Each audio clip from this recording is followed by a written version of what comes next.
Number 10. Valentine's Day. While we don't exactly know for sure when and where the Neanderthals got around to, meaning besides being called a Neanderthal, they just don't exist anymore. However, one thing we do know for sure is that they left a little something to remember them by. If you could see what your DNA was made of, not that any of you have the equipment at home to do that, but if you do, that's really sick. But if you looked into your DNA, you might find some cave dwellers in there. And no, I'm not talking about boogers. That's a joke inside a joke within another joke. I'm out of breath. That's right, we share DNA with the Neanderthals.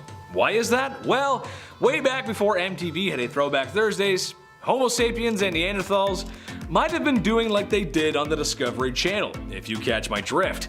Oh yes, that's right. We saw those large foreheads and said, "Champagne back in my cave?" Where the devil's dance on the bedsheets commenced. Parked the car in the garage. Mary had a little lamb. Not sure if that last one was a euphemism for the deed, but heck, I'm gonna run with it. I wonder whose else DNA we share. Number 9. Paintings of Magura Cave. Located in a cave in what is now Bulgaria, you will find something interesting. No, not stockpiled Soviet weapons prepping for the coming conflict that's looming over Eastern Europe, but cave paintings. I find these really fascinating actually. Basically, some Neanderthals were feeling artsy one night, probably after shacking up with some weird people with smaller foreheads, and decided to paint on the walls and possibly even tell a story. The paintings depict men and women hunting animals and dancing around the fire. It is estimated to be between 4,000 to 8,000 years old. Obviously we can't be 100% sure of who done it, but still, cool nonetheless. I always like to see it as those paintings are older than everything, and have seen everything. Like when we were discovering Flight, those paintings were just big chilling. And that's a weird way for me to think about things, but I don't know, it's kind of weird to think those paintings have been there for that long. It's crazy. Number 8. Bury the unliving. A tradition practiced all over the world and by pretty much everyone is when somebody croaks, you give them a nice place to rest in the ground. However, it makes you wonder where the origins of this practice came from. Who was the first humanoid to go? Yes, dirt nap.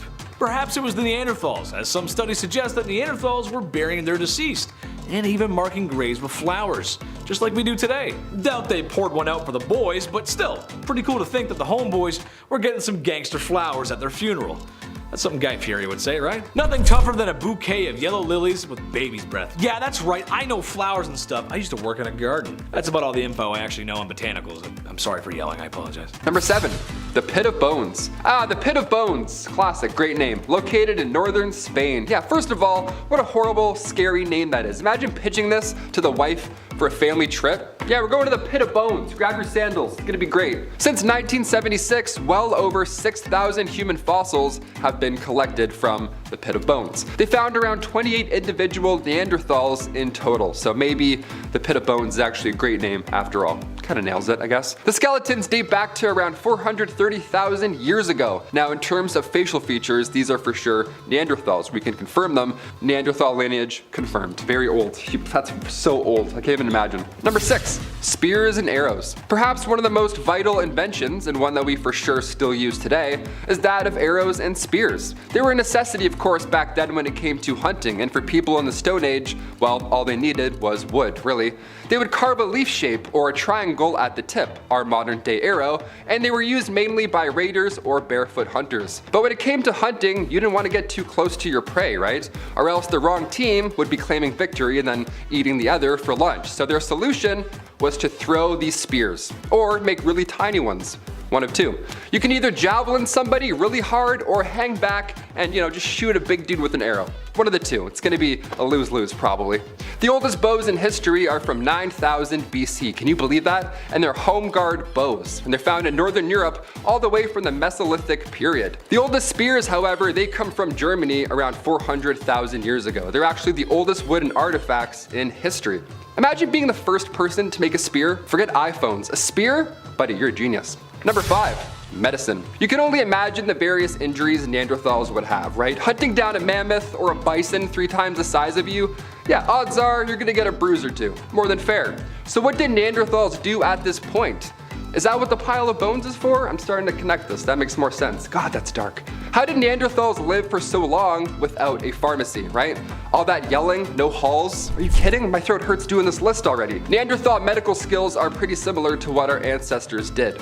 Herbal remedies, that's it, right? It changes your life. They manage fevers, but when the pain got too bad, chewing on a specific tree may have helped tolerate all that pain.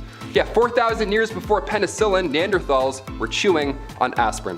Number 4, forbidden friends. Lascaux cave paintings date back to some 17,000 years ago, and a lot of the art seen on the walls of the cave art that depicts animals. It's mostly pretty much all animals. It's beautiful. About 900 of them, with just over 600 being recently identifiable. There are cattle, bison, some wild cats, bears, birds, you name it, but there are no reindeer at all. What happened, right? Did they just forget about this one specific animal out of 900, although they ate reindeer meat almost every day? Well, it took a long time to realize, but our best guess as to why they were missing from all these works of art is because these animals are ones that they never caught. Yeah, these are animals that they would dream about, right? They were always afar, just running away. They could never hunt or catch them because at this time they were too fast or too strong. Plus, at this time, they didn't have certain weapons or tools available. Yet. More than fair. I would much rather draw a bison than have to tackle one. You know what I mean? Number 3, red-haired artists. Due to their location and environment, some scientists suggest that Neanderthals had fair or pale skin with reddish hair. Just like that weird kid at the back of every class who, after watching any hip-hop movie, decided to download that persona. And when given the chance to present a project in class, it went something like this. Harry Neanderthal standing in a tall mall bathroom stall with lemon halls with a basketball, starting a speech with a sudden draw, about to crawl, the face into a porcelain bra, boxing Bobby doll. Yeah, you know the guy, it sounded something like that. While perhaps not as creative as the modern day SoundCloud rapper, Neanderthals still had a knack for art and valuables, as oftentimes crow's feathers and bones are found with their fossils, as well as some other niche collectibles. Maybe the urge to collect things has always been with us. This would explain why catching every single Pokemon is so addicting. Number 2, cold feet. Neanderthals got to share the lovely human experience that is cold weather environments. Sure, they didn't have to shovel their driveways out every winter morning before work, but they also didn't have heated blankets, so it's kind of a trade-off. There's some evidence to suggest that Neanderthals weren't just walking around with their two-meat and veg flopping about, as they would fashion clothing from animal hides. If animal hides and guts can keep Luke Skywalker warm on Hoth, then it could work out for our highbrow friends. Temperatures estimated to be in the negative 30 degrees Celsius range, the clothes were simple, loose-fitting. For the chest, almost like a fur poncho. Kinda sick. They may have even made some makeshift shoes, because stepping in freezing snow without shoes sounds just awful. Imagine just always having wet, cold feet. I can imagine how that would stink up a cave, something awful too. Ooh, that'd be bad. Everyone just getting their big stinky hobbit feet out? Oh, no thank you. Number 9, glass. Imagine making glass for the first time. You would have thought you were a wizard for sure. I watch glass blowing shows now and it looks like wizardry. Wizardry in 4K. Glass blowing is nuts. They're just like, and it's just like a vase all of a sudden. You're like, how did he do that? That's so hot. Glass that was naturally occurring, like obsidian for example, that was around and used during the Stone Age. Man-made glass was first used around 6,000 years ago. Man-made glass, yeah, let's talk about it. Archaeologists are pinning Lebanon, North Syria, and ancient Egypt as the birthplace of synthetic glass. The first use of man-made glass were beads, believe it or not. Imagine being the first person to rock beads. The confidence. Mid-2000 BC, guy decides to glaze up some beads. What an icon. Now we get to do this. The beads, it's a cool door. Number 7, through the fire and the flames. Homo sapiens were not the only bipedal rock stars to have harnessed the hot, burning power of fire. One study around Neanderthal sites found evidence of combustion. They found burned bones, heated stones, and charcoal. Fire is important. No, not just for cuddling bedside in a thick blanket as the fire roars, or a fire on Christmas morning to be honest, because you can't have Christmas morning without a fire. But perhaps most important is that fire cooks food. Imagine the Neanderthal's reaction when he roasted a hunk of meat over the fire and took a taste of that sweet meat. Man, now I want a steak all of a sudden. A purpose you might not have thought of, however, was creating tools. Pitch was used as glue to bind stone tools. The pitch was made through burning tree bark. This all sounds so cool, and honestly, as a dude, I just want to go get a bunch of my friends together and try to make some stone tools. But I know it'll end up being a gong show, and someone will end up on fire. That's just, someone will get hurt. That's how it goes. Number 6, hunters. Cooking schmeat on the fire is important. And sorry vegans, but it's just how it went. But Neanderthals can't just take a nice stroll into Whole Foods and pick something up at the meat counter. They had to work for it. Imagine how difficult it is to hunt an animal with stone weapons. Seriously. Obviously there's no guns, but there's no steel either. Like a man stuck in a 10-foot hole with an 8-foot ladder, they needed a little help. Hunting required multiple hunters to effectively track and take their target, especially if it was a big bad woolly mammoth. I don't even know how you'd kill one of those with a stone tool. But there's evidence to suggest that the Neanderthals had knowledge of advanced hunting techniques and may have been aware of reindeer migration patterns and moved with them. I respect the people who came before me and their hard work, but gathering food for us is hard too. I mean, you gotta get out of bed, then you gotta go to the store and line up, and oh, have you seen the price of bacon lately? Now that's tough. That's really tough. Number 5, Call of Duty squeakers. Every young man in their lives has been through this cycle. Well, 2 if we're talking Call of Duty. Not pleased with the current game, hype builds for the next. You play the next, have fun, and then it's no longer fun. And thus the Call of Duty cycle is complete. Now, if you've been around the Call of Duty as much as I have, then you probably were playing much younger than the ESRB would have recommended for you. And that means young men with voices that are a few octaves higher than normal. Call of Duty being the friendly environment that it is, you got made fun of for it. Play long enough though, and you become the villain, where you now make fun of those who've yet to reach the desired octaves. Well, what if I told you that Neanderthals wouldn't fare too well in a Modern Warfare 2 lobby? I know, right? Who would have thought? As their voices were high-pitched. Yeah, that's right. Judging from their shape of their throats and chest, it's speculated that their voices would have had them put their mics on mute in order to avoid such ridicule. Can you imagine a bunch of ooga booga men like, ooga booga, ooga booga? That's what they sound like, it's crazy. Number 4, the rule of 2. Despite being large-browed, tough creatures with apparent high-pitched voices during the ooga booga around the fire, this was not enough to stop the almighty, the all-powerful Mother Nature. Based on the ecological rule that 2 species cannot occupy the same niche at the same time, Homo sapiens began to come out on top. It's almost like nature follows the same kind of rules that a certain hooded Sith follows. Do it, yes!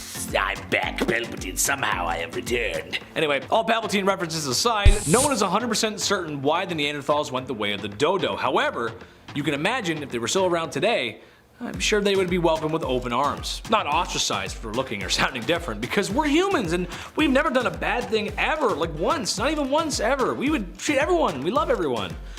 That's why we're awful people. Number 2, the wheel. One of the greatest inventions of all time, and now all we want is hover cars. How disrespectful, we just got this thing. The wheel, the idea of the wheel is unlike any other. See, most inventors are inspired by nature. Planes, submarines, bullet trains, all has something to do with nature, bird beaks, flying, underwater, all that crap. Nothing in nature resembles a wheel at all. The closest thing really are tumbleweeds and dung beetles. My favorite thing to mention on this channel. The poop rollers. Potter wheels were found from Mesopotamia around 5,500 years ago. Now it's hard to pinpoint who used the wheel first and where, I mean, given the fact that it was that long ago, but the front runners so far, aside from Mesopotamia, are the Tripoli people of modern Ukraine, because the word wheel literally is derived from their language, but the wheelbarrow may have appeared in ancient Greece around 600 BCE. They say you can't reinvent the wheel, but I feel like you can. At least this early in time, I feel like we did. Kicking off the list at number 10, the first fossil. Before we get into some mysterious happenings and all that jazz, we have to talk about the very first Neanderthal skull that was discovered. This discovery came about back in 1829. The skull was found in a cave near Angus, Belgium. And at the time, they didn't even realize this was the skull of a Neanderthal. That knowledge came much later. Around 1856, quarry workers were ripping apart limestone in the Fiddhofer Cave near the German city Dusseldorf. It was found in a place called Neanderthal. How fun is that? It was a small valley of the Dussel River. The skull was human, but it wasn't. This was game-changing, literally. Number 9, home sweet home. Neanderthals lived thousands of years ago in cold environments such as England and Siberia, but they also lived in warm places as well. Warm woodlands in Spain and Italy, one or the other. So their home, their shelter rather, would vary in design. In order to survive the weather conditions, Neanderthals needed all hands on deck. Minerals, flora, fauna, fishing, hunting, it doesn't matter which season it is, you're hunting and supplying for your people. Neanderthals hunted down bison often, or reindeer, mammoths, antelopes, wolves, bears, even birds and hares. If you were an animal, you were being hunted and used in some way, shape, or form. Sorry, we're hungry. Neanderthals created tools to help them hunt. If they were in an area surrounded by flocks of birds, they crafted arrows. If they were near wild bison, they crafted spears. They would just yuck. They would adapt their game. Number 8, craftsmen.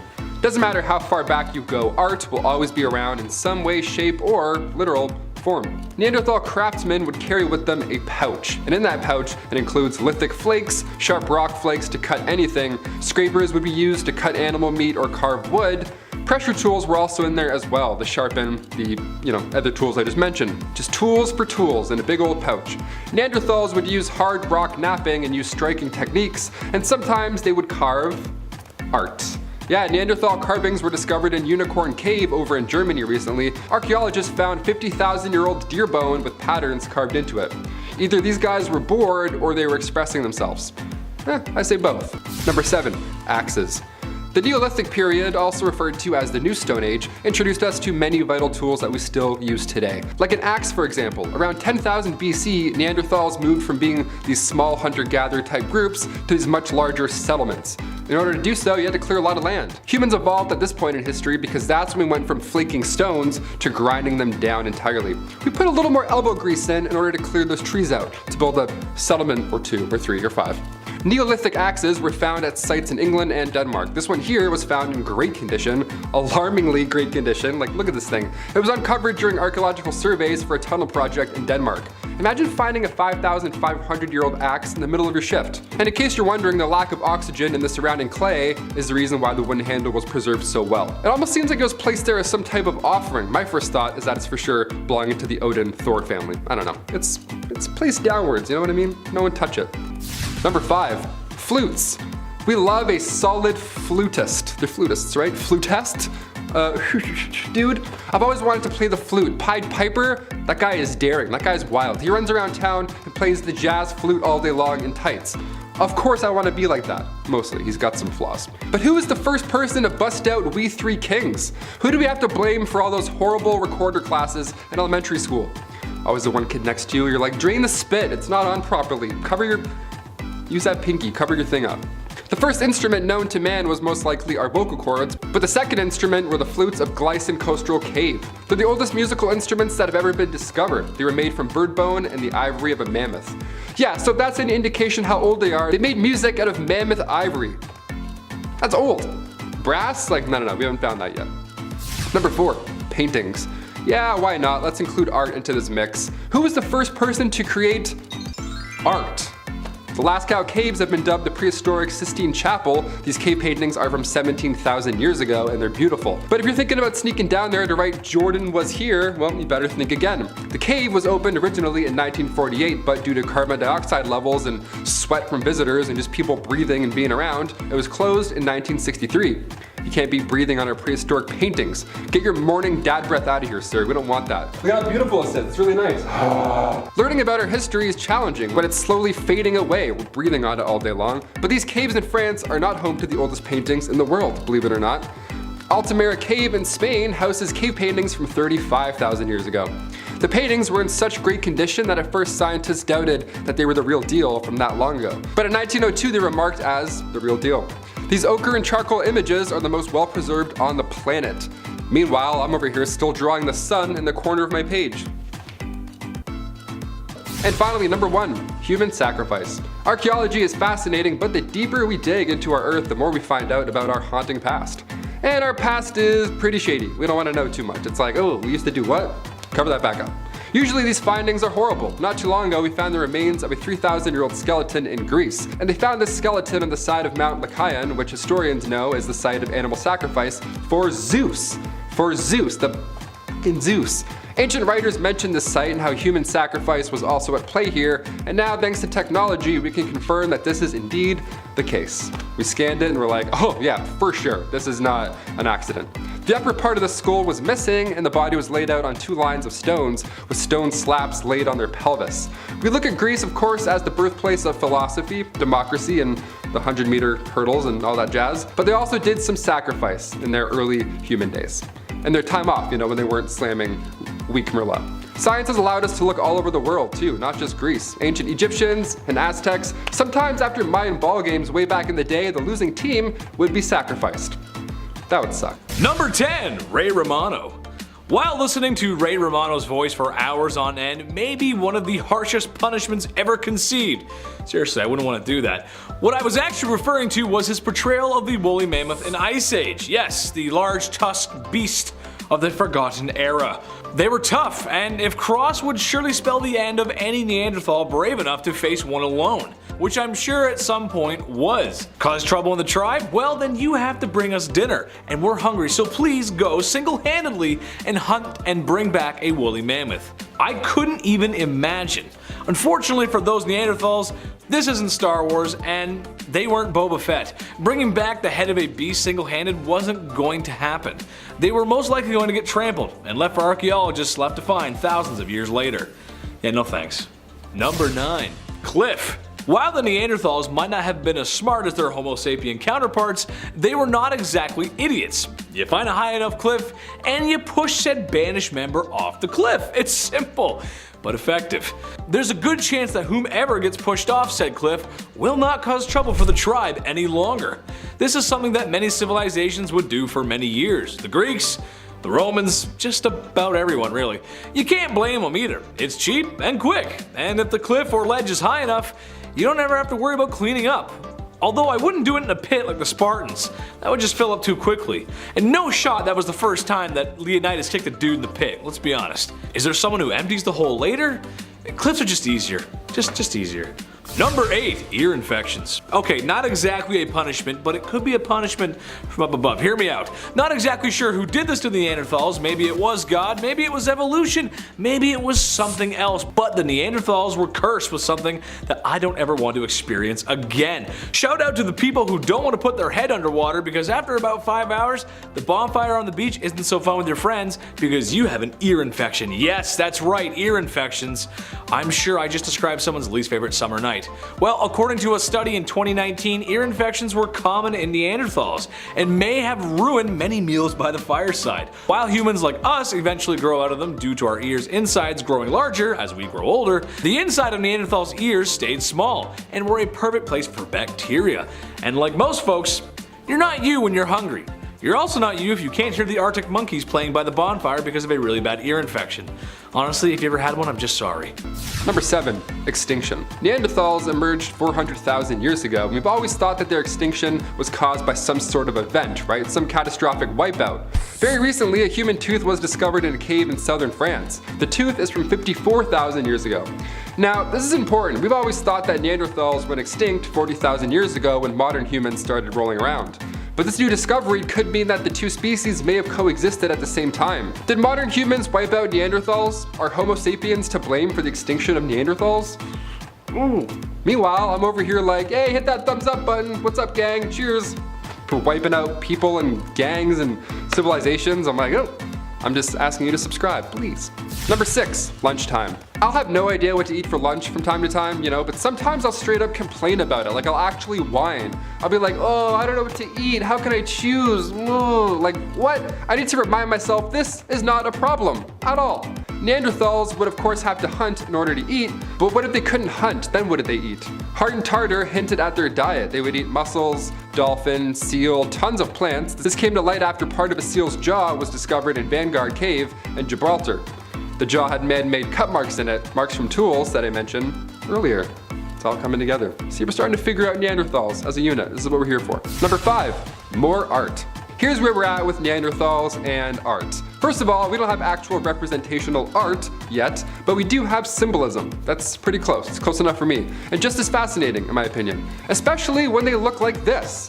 Yeah, these are eagle talons. They're about 130,000 years old, and they were found in Krapina Neanderthal site in Croatia. Researchers believe they were part of a jewelry set, like earrings, or maybe it was part of a necklace or something like that. I couldn't even make this now with a YouTube tutorial. You know what I mean? Like, how impressive is this? That's definitely art also, not symbolism. That's like, this is like cosplay. This is done so well. This is hours and hours of work. Number 4, speak. You ever see Planet of the Apes? Like the new one, not the old ones with Mark Wahlberg out of breath all the time. The voice acting in the new ones and the motion capture with Andy Serkis, it's just fascinating. Turns out they would sound way scarier in real life. Research done back in 2016 shows that macaques have a vocal tract capable of speaking. The lucky thing is, they just don't have the brain power to make words happen. We figured that out. We kind of evolved and we started talking and a vocal box started to get stronger and stuff. But if monkeys were to talk, this is what they would sound like. Will you marry me? Will you marry me? Imagine a macaque saying that to you. I would be like, no thank you, sorry sir. Yeah, Neanderthals probably sounded like this. That thing is so scary. I was fine before I heard this. I didn't want to know what they sounded like, but I couldn't help myself. So now you have to suffer along with me. We still have no idea what Neanderthal sounded like. Of course, we need a preserved voice box to do so, but it's probably something around here. Maybe a bit more human, which is, I think, scarier to me. Will you marry me? Maybe it's something like that. They for sure spoke to one another. The way they lived, their social lives, for sure vocal. Will you subscribe to our channel? So scary. Number 3, the brazen bull. This might be the oldest punishment on the books. It also may be the worst. Seriously, this one's the worst. Similar to boiling in oil, however, this is just much worse. The brazen bowl, basically what you got here is a bowl made of bronze, and she's hollowed out like one of those walker things from Star Wars with all the little stormtroopers in it. So you put the perpetrators inside, you lock them in, and then you start a fire underneath that would essentially cook your perps to well done. Make sure your perps are well oiled and salted. Keep on high heat until the screaming stops or the desired sin has been cooked away. Yeah, I can't even begin to imagine the horrible feeling that would be locked inside there. No amount of aloe vera could ever fix those burns. Number 2, dishonored burial. You are born, you live, and then you pass away. That's life. You gotta make the best of it. And at the very end, the least you can hope for is that the people will love you and give you the proper send-off that you deserve. This was a serious deal for those in the olden times.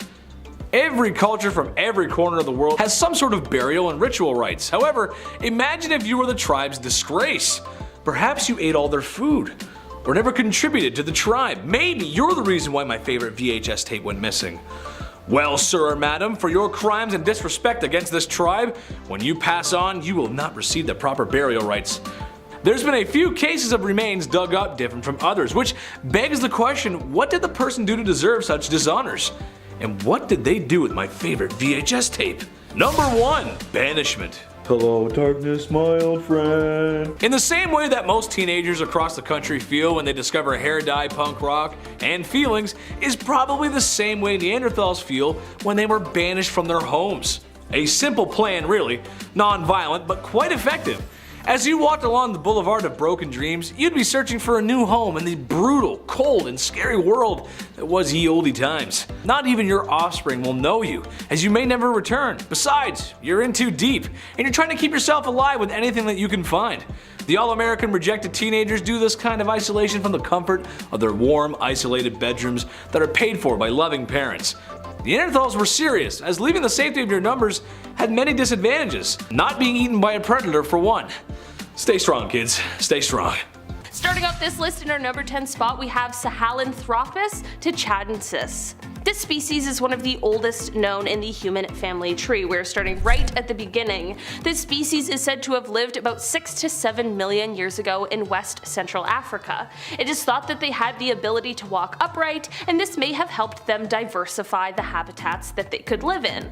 Although we only have cranial remains of this species, studies have shown that they likely had a mix of ape-like and human-like features. The ape-like features include a small brain, a sloping face, really prominent brow ridges, and an elongated skull. In terms of human-like features, it is said that they had smaller canine teeth, a shorter middle part of their face, and a spinal cord opening underneath the skull, which likely helped them to walk on 2 feet. It wasn't until 2001 when the remains of the species were discovered, making it quite a recent discovery.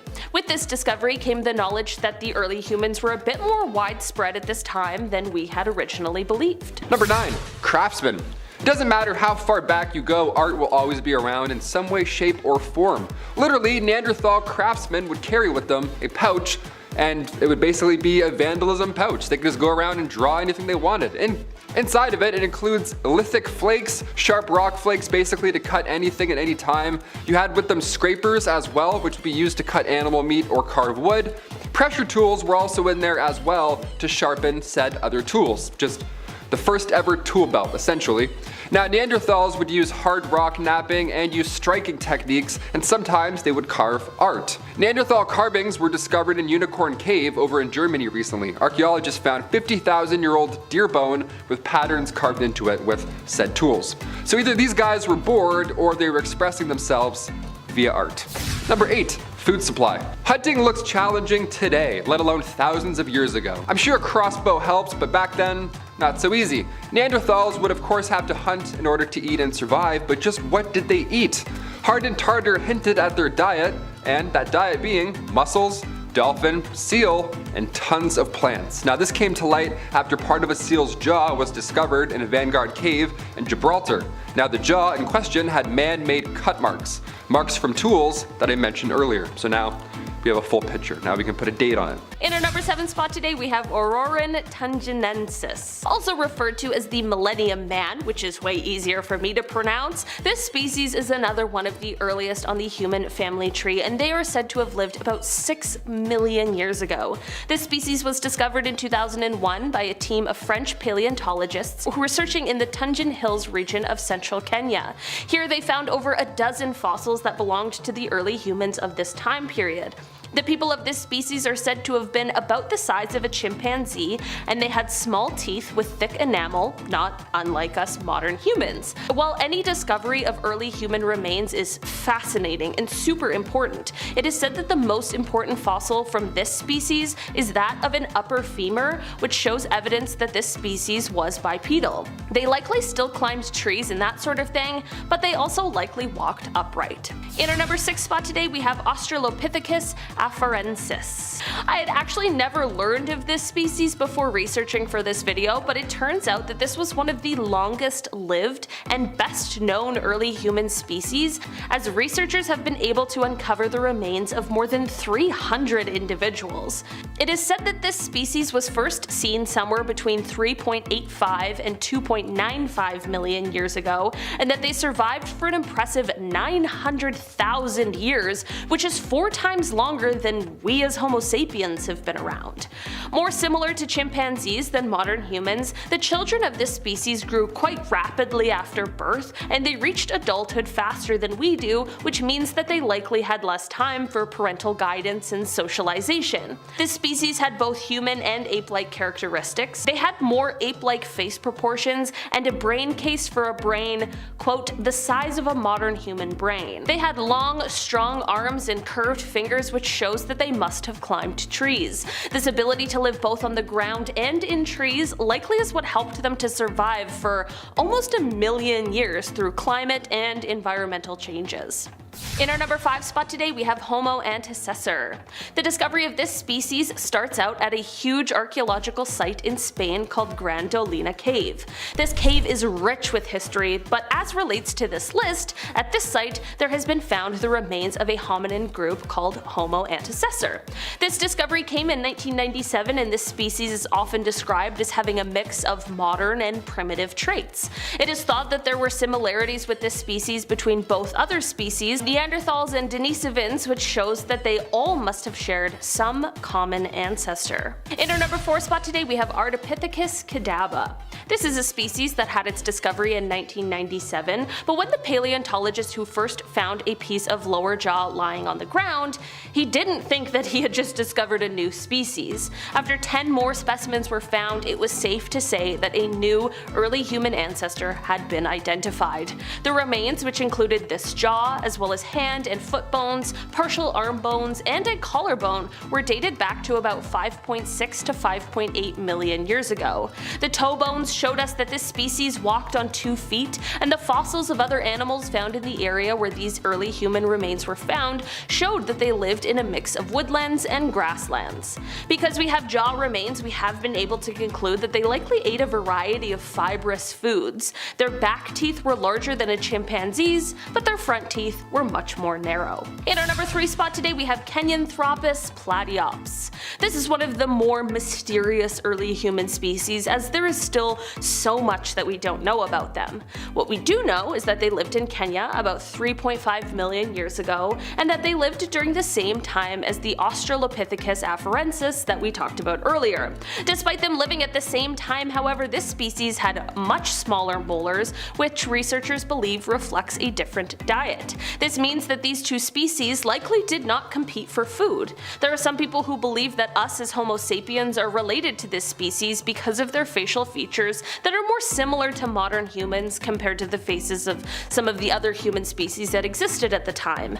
Not everyone in the scientific community is convinced yet, but hopefully once more specimens and fossils are found, we will be able to get a really solid answer. This species remains the only one in their genus, with their name translating to flat-faced from Kenya. In our number 9 spot today, we have Australopithecus anamensis.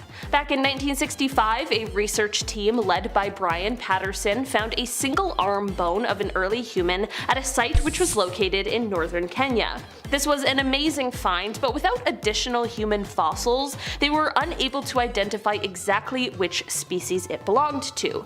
Skip to 1994, and another research team at the same site were able to find numerous teeth and bone fragments, and through these additional samples, they were able to determine that these fossils were of a very, very primitive hominin, and they were able to name a new species. This species had a combination of traits that can be found in both apes as well as humans. The upper end of the tibia or the shin bone shows us signs that it was likely that this species was bipedal. Because of the long forearms and certain features that were found in the wrist bones, it is also suggested that this species likely climbed trees as well. Based on their jaws and teeth, we think that they were likely plant eaters in general and that their diet mostly consisted of fruits and nuts. In our number 8 spot today we have Homo Habilis. This name is said to translate into handy man, and it refers to a species of humans that evolved in Africa sometime prior to 2 million years ago, so clearly quite some time ago. It is believed that Homo habilis went extinct about 1.5 million years ago. By the middle of the 20th century, it was starting to be accepted that humans first evolved in Africa from a group of early hominins known as Australopiths. Back in 1960, however, a research team in Tanzania found fossils that would sort of confirm this in a way. This fossil was one that sort of fell into a gap between Australopiths and humans as we know them now. It was the discovery of Homo habilis, the first true human species to evolve. From what has been found, which is mostly fragmentary fossils, it has been determined that H. habilis seemed to have a brain that was significantly larger than Australopiths and more similar to later human species. It is believed that H. habilis behaved in a human-like way. They made stone tools, which at the time was thought to be different than their previous ancestors. This is exactly part of the reason why they were named handyman, but at this point in time we now know that Australopiths also made tools, but the name of H. habilis still stands, and they are very important in the course of our evolution. Number 7. Stick. This should come as no surprise, but a lot of problems or punishments were probably dealt with in the almighty stick. Cheap, somewhat effective, and in good supply. There's tons of expression for who's got the bigger stick, but like General Shepard from Modern Warfare 2 said, it also depends on who's swinging it.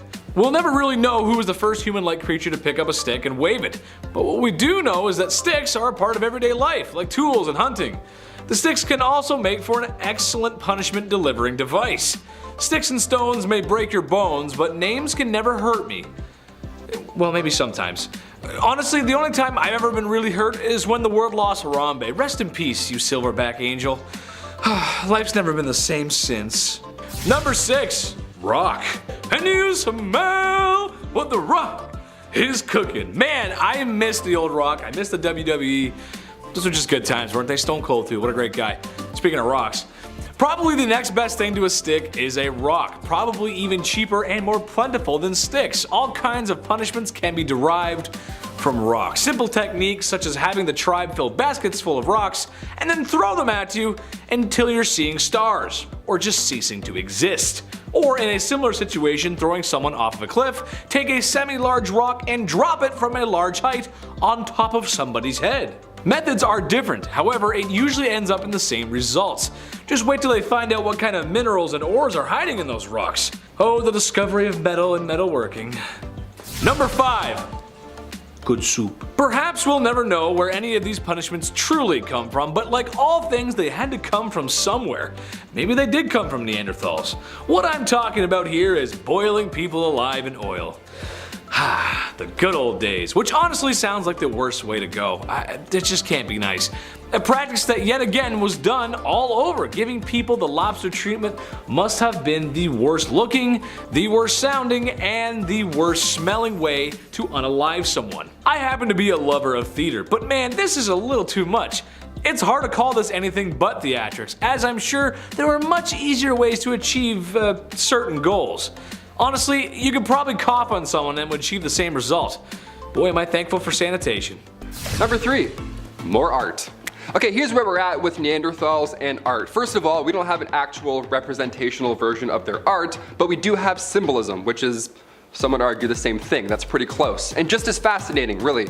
Especially when they look like this, when they look like a masterpiece in a cave. These are eagle talons. They're about 130,000 years old, and they're found at the Krapina Neanderthal site in Croatia. And researchers believe that they were part of a jewelry set, like earrings or a part of a necklace, something like that. I couldn't even make this now with a YouTube tutorial, let alone 130,000 years ago. This is mind-blowing. In our number 2 spot today, we have Homo naledi, also called the Star Man. This species certainly was an interesting one, as they had quite an unusual mix of features.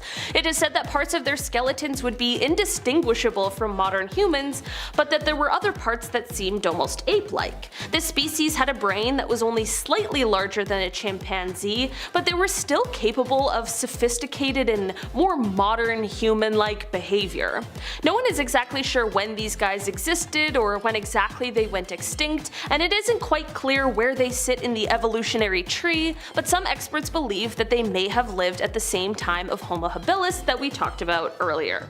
They believe that they probably went extinct more than 1 million years ago after being outcompeted by later species like Homo erectus. There are others who don't agree with this, however, and who believe that this species lived much more recently, but that then begs the question as to how humans who looked so primitive could have survived up until so recently. In our number 1 spot today, we have Homo luzonensis. An island-dwelling population, this species was discovered on the island of Luzon in the Philippines, and it is thought that they lived here around 50,000 to 60,000 years ago. This species was discovered through just 13 bones from teeth, fingers, toes, and a femur that were found on the island. These remains belonged to 3 different individuals, but they gave us insanely valuable insight into this previously unknown species. In 2019, it was determined that these bones were different enough from the other known past human species that they were then classified into their own new species category. It is crazy to think that it's still so recently that we're discovering brand new species that are really important to the history of humans and how we got here today. It is said that the toe and finger bones of this species are quite interesting as they are slightly curved, which is a feature that is shared by living species of tree-dwelling primates. It is thought that this may suggest that for this species, living in trees might have still been a part of their everyday lifestyle.